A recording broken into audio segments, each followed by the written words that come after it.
It's very important. The modern or Boole's or the modern interpretation of the square of opposition is what? Very important diagram. Have a thorough understanding of it. Okay, like we drew for the traditional square of opposition, we're also going to draw for the Boole's understanding of it. Okay, so let's draw it with this. So A, E, I and O, right? Again, the Z is going to be formed. Now the relation between A and E is going to be what? It is going to be a relation undetermined. It is going to be a relation undetermined, right? Relation between I and O, it is going to be what? It is going to be the same. That is, relation is going to be undetermined. These are very important. They will ask you in the exam that what is the relation between proposition A and E and proposition I and O in modern square of opposition, okay, or in according to Boole's interpretation. So the relation between, let me write it here, A and E and I and O is of what? It is of relation undetermined. So this is the first thing that you're going to remember. Let me highlight it. This is what you're going to remember, right? Now, what is the relation? Let me change the color. What is the relation of A and O and I and E? The relation between A and O and E and I is going to be that of contradictories. It is going to be that of contradictories. Okay, so contradictories and same. Now, what about with what about of that with which this entire struggle actually happened?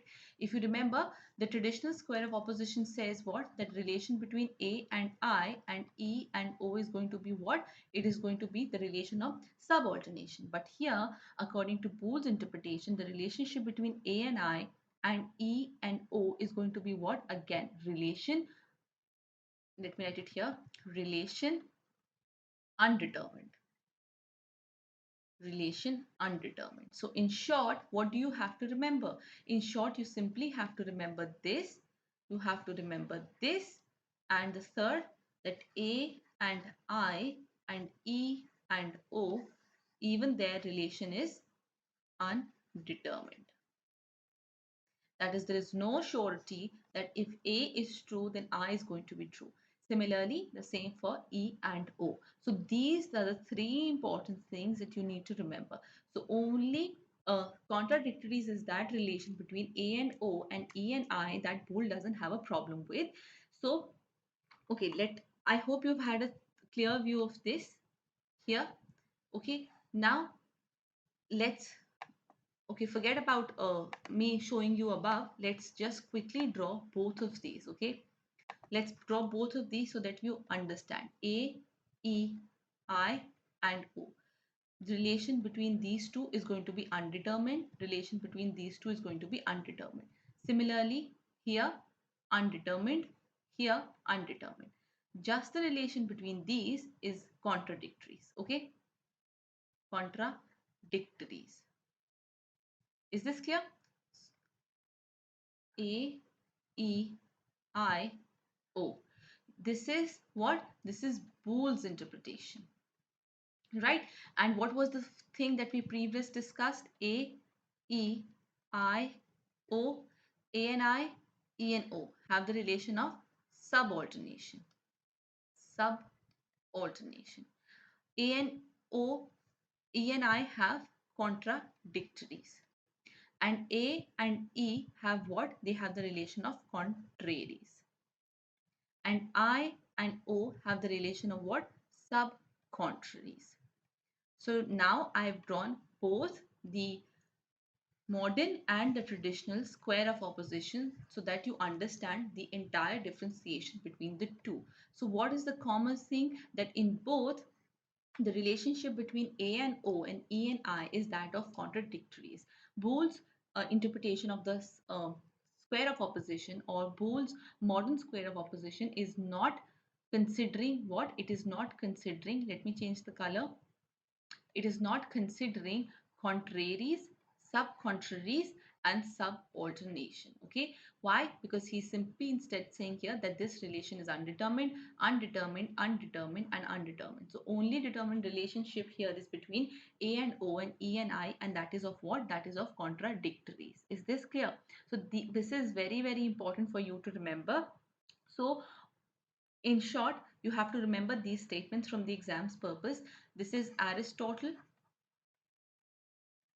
okay, and this is who? This is Boole's. So the only relation that exists is that of what? Contradictories. The only relation that exists is of contradictories between A and O and E and I. So a proposition, let's take the example now so we can be absolutely sure that we have understood it in entirety. Now if let's say here according to the Boole's, we have to understand that if A is true, if A is true, then O is going to be what? O is going to be false, right? Is this clear? If A is true, O is going to be false. Why? Because the relation between the two is of what? It is of contradictories, right? We've already done what is contradictories, what is subalternation, what is contraries, what is subcontraries. So please find that relevant lecture where you will understand. We have already covered it up. You'll find it in the series.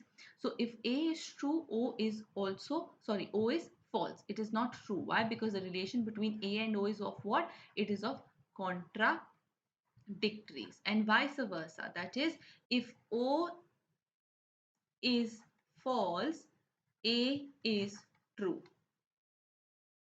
A is true. Okay. Likewise, what happens if what happens? So another example that we can take is what happens if E here, if E is false. So if E is false, if E is false. So if E is false and the only relation that Boole is actually accepting is of contradictories, and contradictories exist between E and I. So if E is false, I becomes what? I becomes automatically true and vice versa. So if I is true, E automatically becomes false. So this is a very important thing. This is how you will compare the two. So on your screens right now is what you're looking at. This is both Boole's interpretation of square of opposition and also Aristotle's interpretation of square of opposition. This bit is Boole's and this bit is Aristotle's. So the simple commonality between the two is that both of them are only accepting the relation of contradictories A and O and E and T. And what all things is Boole rejecting? It's rejecting the relationship of contraries, subcontraries, and subalternation. So I hope this is clear. So this was all that I wanted to discuss with you in this lecture today.